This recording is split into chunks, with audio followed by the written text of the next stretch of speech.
Every now and then you arrive in a city and there's a tangible feeling of romance in the air, Kate.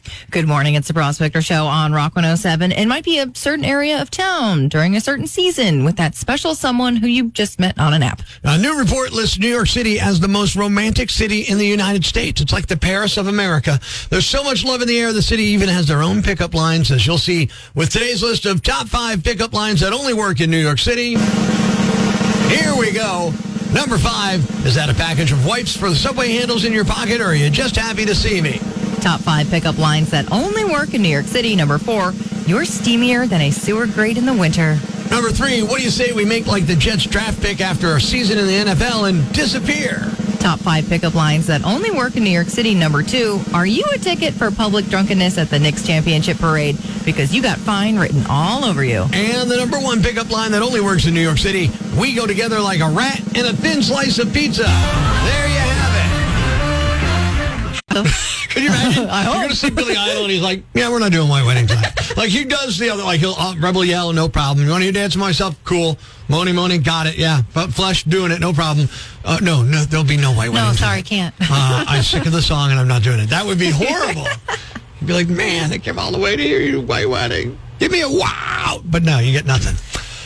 Fingers crossed. Yeah. Sometimes you just don't get what you want. Like the automatic doors slide open and instead of like pool noodles and beach towels, you're greeted by shelves full of pencils, binders, and lunch boxes. I mean, Kate, the first sign the summer is ending isn't the weather.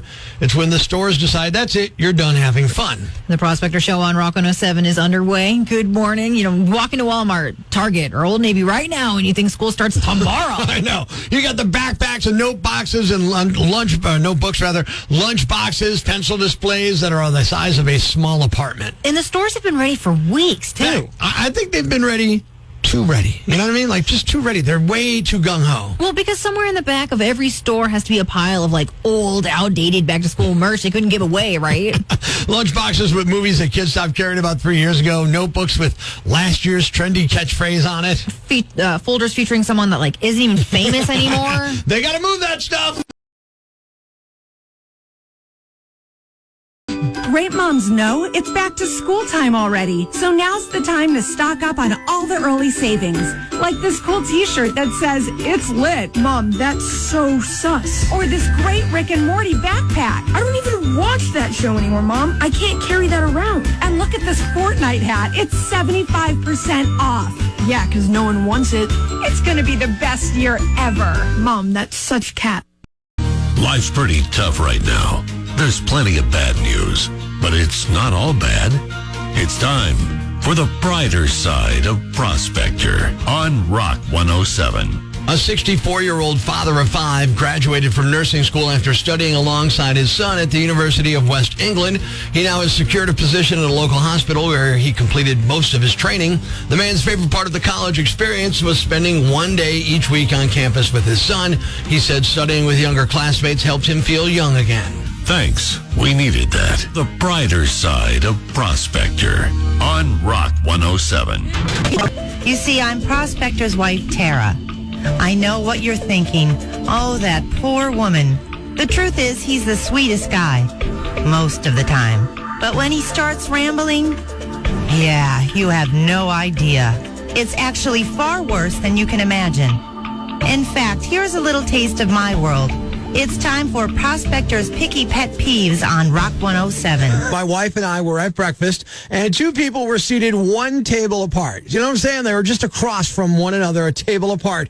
And they were talking across the tables to one another for about 5 minutes.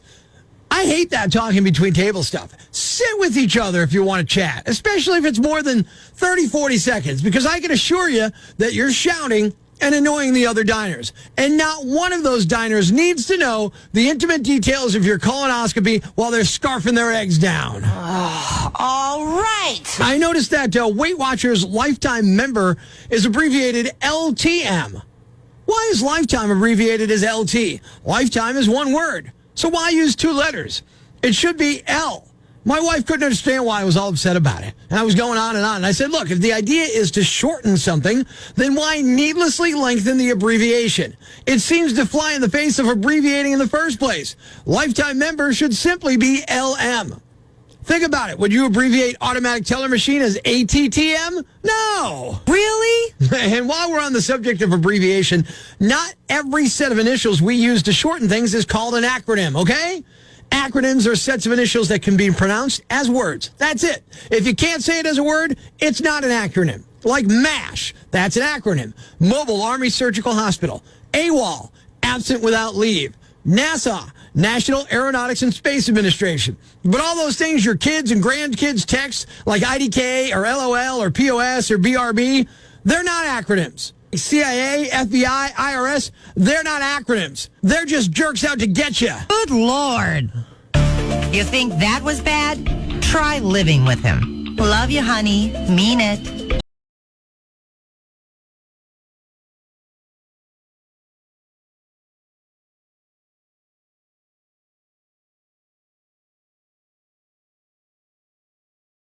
Buying something online, let's be honest, it's the easiest part of the entire process, right? It's the Prospector Show on Rock 107. Good morning, I'm Prospector. Good morning, I'm Kate. You click one button, and then 2 days later, a box magically appears on your porch. It's like incredible and kind of creepy. I like the fact that it shows up and I don't have to do a whole lot, but then you open the box and that's where Amazon's like, hey, congratulations, your education starts now. Like my bidets have finally arrived. Oh, joy. Yeah, I've been talking about these things since I got back from the beach house that had them when we were on vacation. We had bidets at the beach house. I'm like, I can't wait to get these things. So I carried the boxes in the house. I open up and I start spreading everything across like the floor in the bathroom. And I immediately realized, I don't know what I'm looking at. What did you think was going to happen? Just plug it in and be good to go? I mean, maybe a USB port for a toilet. I don't know. I mean, don't get me wrong. It's not overwhelmingly complicated. It's just a little bit beyond what I feel like my capabilities are. There are hoses. There are plastic fittings. There's rubber washers. A couple of pieces look like they might be left over from an IKEA dresser. So I open up the instructions. Step 1, disconnect the existing water supply. That seems like something you could do. Maybe if you're a plumber. I don't even know if I guess if I'm looking at the existing, like the water valve that goes to the toilet, I guess that's the existing water supply. And then they say install the T-valve. T-valve? You don't know what a T-valve is, do you? I do now. I figured it out. That's not how I would have described it, but I get it. I'm now intimately familiar with it. But I've reached the next stage of every home improvement project, YouTube. Oh, no. Because somewhere out there's a guy named Steve or Mike or DIY Dad 74 telling me anyone can do this in about 10 to 20 minutes. No, and those guys are dangerous because they trick you. They do. They really are dangerous. They're standing there with like one adjustable wrench going, this is super easy, folks. Meanwhile, they got 20 years of plumbing experience that they haven't mentioned. You make the mistake of reading the comments, too. Do you do that? You follow the directions in the laundry room? Like the guy's like, oh, yeah, I did this and flooded my laundry room. I turned the wrong valve and my wife still won't talk to me. My toilet now whistles. You know what I mean? You always have to read the comments, though. Every time, because I'm looking for just one person to say, I had no experience and this went great. Mm-hmm. You never find that guy, Kate. No, never. No. What you find is somebody saying, call a plumber. Then somebody replies, don't call a plumber, watch part 2. So now there's a second part of the video. I'm committed. I've got bidets, and I've already watched one video. So tonight I'm probably going to watch 6 more from 6 different guys on all 6 different ways to do this. No, you're going to end up more confused than where you started. Without question. Tomorrow morning, one of 2 things is going to happen. Either I'm going to come in here and I'm going to be like, I've successfully installed the bidet, or I'm going to be broadcasting from a bathroom that's somehow become an indoor water park. I'm Rock 107's Prospector. Today we're going to be calling a place of business and asking if whoever answers the phone, can come outside and just record me doing a wheelie on a motorcycle. Let's see how it goes. It's another Prospector prank call on Rock 107. Yes, this is Barb. Hi, Barb. My name's Rick. Listen, I just want to know if you're going to be there around 1:30 today. Yes, I will be here at 1:30. Okay. I need your help with something. I'll be coming by right around that time. Do you have a phone that takes video? Yes. Okay. I just got a motorcycle, and I just learned how to do a wheelie on it. But I can't do it for a real long time. But I keep telling everybody, come on outside, I'll do a wheelie. But they miss it, and they don't want to wait to see me do it again. So here's what I'm going to do. I can come by around 1:30. If you could just be outside, roll some footage as I come by, catch me that way. I could send it to my friends and be like, look, I told you I could do a wheelie. Here you go. Wait, so you want me to record you? Yeah, is that cool? I don't know that's that's not something that we do here. No, I'm not coming for you. What is it, recycling or whatever? No, I just need someone to catch me doing the wheelie and record it. And you guys have the perfect street because there's not a lot of traffic there. You can be able to record it on your phone, and then I can send it to my friends. I'll call you right before and tell you, hey, I'm doing a wheelie, and then you can capture it. This is a place of business. This isn't somewhere where I'm going to do that. Look, I understand that. Just gonna. I know it's just going to take a minute. It's not going to be that long. How about this? Do you like macadamia nuts? Yes. All right. Well, I just had a friend give me some Hawaiian Host chocolate-covered macadamia nut clusters. I'll trade you that if you record me on your phone doing a wheelie. Sounds like a fair trade, right? It'll take a minute, and then I'll get on my motorcycle. I'll just do a few passes, and you'd really be helping me out there. On a motorcycle? Yeah, on a motorcycle. I just got the motorcycle. Is that really that hard? You said bike. Well, a bike. People call a motorcycle a bike. What's the difference? You're going to help me or not? I don't think that this is a good idea, sweetie. Why don't you think that's a good idea?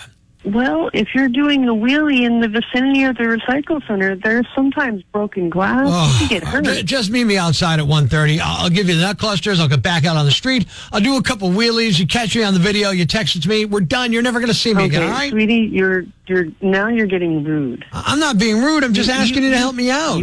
You say you want to send this to your friends. Why don't you have your friends record it? Because every time they're out there, they get tired of waiting for me to do the wheelie, and they end up going back inside. So why don't you tell them to be somewhere at 1:30? But I'm asking you to be at a place you're already going to be, and you're getting nut clusters. You said you like nut clusters. I'm working. It's just going to take a minute, okay? Just a minute. Like, I'll see you outside, 1:30. I'll give you the nut clusters. I'll pop the wheelie, and we're good. My manager will be here at that time frame, and that is not a good idea for me to try to do something like that. Take your break at 1:30. I'll be there. Nut clusters, wheelie text done, 5 minutes. Come on, you're not thinking this through. No, I think you're not thinking it through. This isn't a good idea, hon. Come on. I mean, you sound like a grown man who wants to play with teenagers. Well, I don't want to play with teenagers. I just want to prove to my friends I could do a wheelie, and you're not helping me out. No, you shouldn't be calling a place of business. We're trying to get things done here. Well, you so am I. Be wasting people's time with things like this. Well, unless, of course, it's like a big prank call, right? What? This is a Prospector prank call. I'm not really doing a wheelie here on Rock 107 right now. At first, when you started, I thought you were a kid, and then you said a motorbike. And I was so confused, and all I saw was there was going to be an ambulance at the end of the cul-de-sac. That's exciting, though, right? He now has secured a position at a local hospital where he completed most of his training. The man's favorite part of the college experience was spending one day each week on campus with his son. He said studying with younger classmates helped him feel young again. Thanks. We needed that. The brighter side of Prospector on Rock 107. Ladies and gentlemen, grab the kids, call your neighbors, and gather round the radio. It's now time to announce the winner of Prospector's Jam Bag of the Day, as decided by you at rock107.com. We uncover the most baffling, ridiculous, pathetic, cockeyed, laughable, preposterous blunders in the world of misdeeds. Nominee number 1. Everyone knows the get off my lawn stereotype of the cranky old dude. This guy took it to another level. A 39-year-old man in Minnesota named Kyle Steffen was arrested after he created a homemade spike strip for his yard earlier this year to keep neighborhood kids off his lawn from riding across it on their bikes. A mother called police to report that Kyle was yelling at her kids, and when they showed up, they saw a long, thick piece of plastic set in the lawn with about 40 3-inch screws sticking up from the plastic. Officers noticed tire tracks from bikes in the yard and said it appeared neighborhood kids were riding through the yard as a shortcut to a park. Kyle admitted to placing the device to keep the kids off his lawn. He told the police he didn't mean to injure anyone, only to scare them, but police aren't so sure, saying he seemed frustrated the device was not effective. He's being charged with a misdemeanor, and he could be looking at 180 days in jail or a $1,000 fine. Nominee number 2. If you're driving without an ID, you could get into trouble. If you're driving with a fake ID, you are in trouble. If you're caught driving with 12 fake IDs, you might be the subject of a future Netflix series.